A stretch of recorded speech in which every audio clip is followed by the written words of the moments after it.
Hello again, everyone. Edwin Learnard back once again.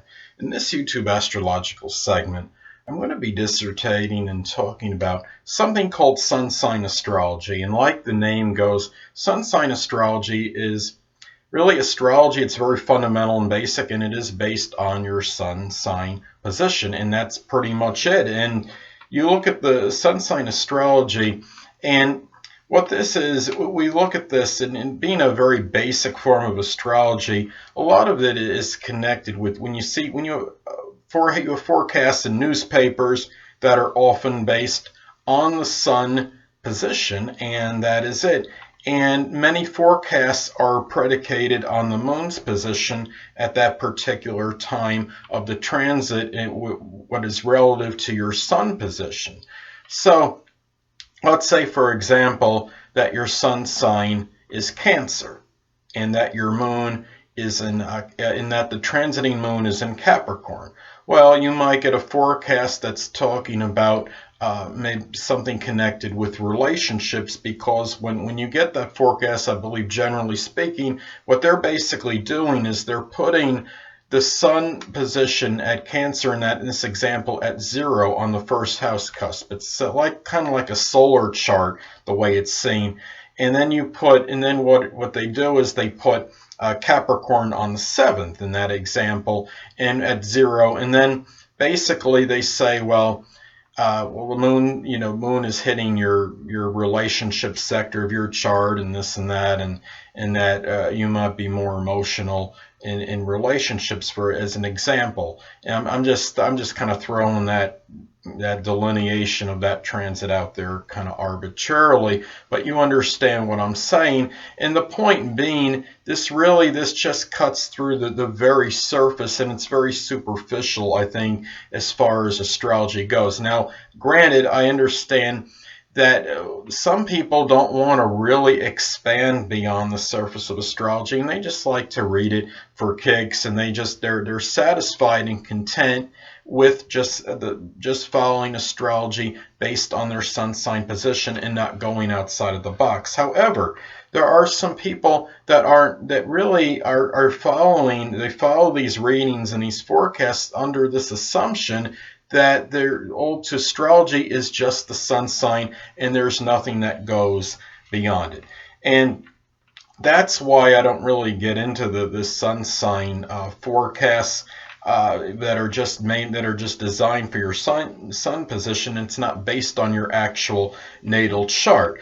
Now, what's interesting is that what people have to remember too, as far as sun signs go, that many people will not resonate with their sun sign, especially if it's weak by sign and or house position. And also, if your sign is on the cusp of a sign, say for example, like somebody is born with Taurus at 29, sun in Taurus at 29 degrees. They may exhibit some Gemini qualities and attributes as well, and it could be like that person that might be very methodical in their movements and in their general actions, but their mind can still be rather clever and really really be more quick-witted and more shrewd than perhaps the average Taurus would be. So you really have to factor a lot of these things in. And the thing about it is too, what can bother me about just the sun sign astrology kind of philosophy, if you will, is that it could deprive and prohibit people from studying astrology more extensively. And however, in some of those sun sign forecasts, I believe at least some of them, I don't think all of them do, but some may state you should look at your rising sign to derive the best benefits possible. So looking at the rising sign description as well as your sun sign description. So I mean, that's good for those that have it, but I know that I don't think all of them have that, though. And what people have to understand is that astrology is very complex and complicated. It's like an intricate piece of machinery with a lot of proponents and parts. And really, people have to remember, okay, the sun, moon, and ascendant, okay, I see those as the three main proponents in an astrological chart, but you also have planets and signs, planets and houses, aspects that involve the planets and other planets, and aspects to the ascendant, to the midheaven, aspects that involve the nodes. And some people look at some asteroids as well. Chiron is one that is used in a lot of natal charts that people look at. And also you have house rulers, you have configurations, or another word for configurations, or words I should say, is aspect patterns. You have the chart patterns. You also have something called a chart or final signature. And you have decanates, you have dwads, and you have a lot of these elements in the chart. And really the sun sign astrology only grasps such a small part of this. It's just such a small nuance. It's just like really knowing only a real minuscule part of your DNA composition, or only knowing a very small fragment of your ancestry. And I think most people really would like to know that there are things connected with astrology in addition to the sun sign. And the thing about this too is, if you look at, like, say, another reason why people may not expound on a little bit more what I was saying before about how a lot of people will not resonate with their sun sign, because a lot of people may take on qualities of their ascendant and moon sign more so than the sun sign. And the rising sign, as many of you may know, is like the outer demeanor. It's considered your astrological mask or facade, and that could be and it could really come out a lot stronger, at least on that first impression, as opposed to your sun sign. Especially, I believe, if your sun is in a cadent house, the energy may be weaker and may be dissipated a little bit, and also if the sun also is weak. If it's weak by sun, say, okay, you know that the sun rules Leo. So the sun is apparently strong in the sign Leo, but if it's in Aquarius, the opposite sign, it's in its detriment by sign. And if you have your sun sign, say, in its detriment, and you have it in a cadent house as well, the rising sign and moon sign might come out a lot stronger, especially in that instance or scenario. Now, also, you have to keep in mind progressions in a chart can also factor in. If somebody has, now, say if somebody has the sun in Cancer, okay, and their sun in Cancer, say, is 15 degrees. Well, let's say 15 years go by and their progressed sun is now at 0 degrees Leo. Well, this person can still exhibit a number of Cancerian attributes and characteristics. However, this Cancer sun native may also have a little bit more flamboyancy and more extroversion to the nature. This person might be a little bit more showy and a little bit more outgoing, because his or her sun sign has progressed into the sign Leo. So by means of the progression and progressed chart. So those are some things to consider as far as going a little bit beyond the sun sign astrology. And here's a classic thing. Now, you look at, okay, here, I love to use this question because I think this really validates my point right here. Now, someone could ask me, okay, hey, your sun sign is Cancer. Well, why don't you have children? Okay, because there is so much more to astrology than just the sun sign, of course. Firstly, my Cancer planets, I have 3 planets in Cancer, okay? My Sun, my Mercury, and Mars form a Cancer stellium. But my Cancer planets are afflicted. And my Gemini moon maybe doesn't want to be pinned down, which of course is the ruler of my sun in Cancer. And also Pluto is in the 5th house, afflicted and intercepted. So Pluto sometimes, Saturn restricts. Well, Pluto pretty much can obliterate and destroy.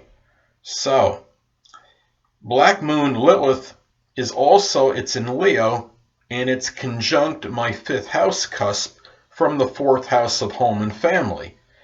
And my 12th house ruler, which is Mars, conjuncts my 5th house ruler, which 5th house rules children, 12th house rules restrictions, so do the math.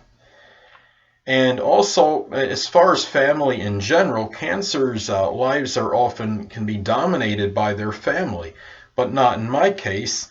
And a lot of this, there's also something else I could tell you, is that I have Mars in the third house. Mars is in Cancer in the third house, right? But sometimes Mars can be adversarial, and if it's in the third house, it can combat siblings in some cases. And my Mars in Cancer is afflicted, and because not only Mars in Cancer by sign is in its detriment. I'm sorry, Mars in Cancer is in its fall actually, but it also makes at least one adverse aspect on top of that. So you look at this, and the thing about this is that you have to really look at the whole chart. And the sun sign astrology, it's not where I'm completely against this, because I know that there's some people, as I stated before, that they like sun sign astrology because they just really don't want to go outside the box.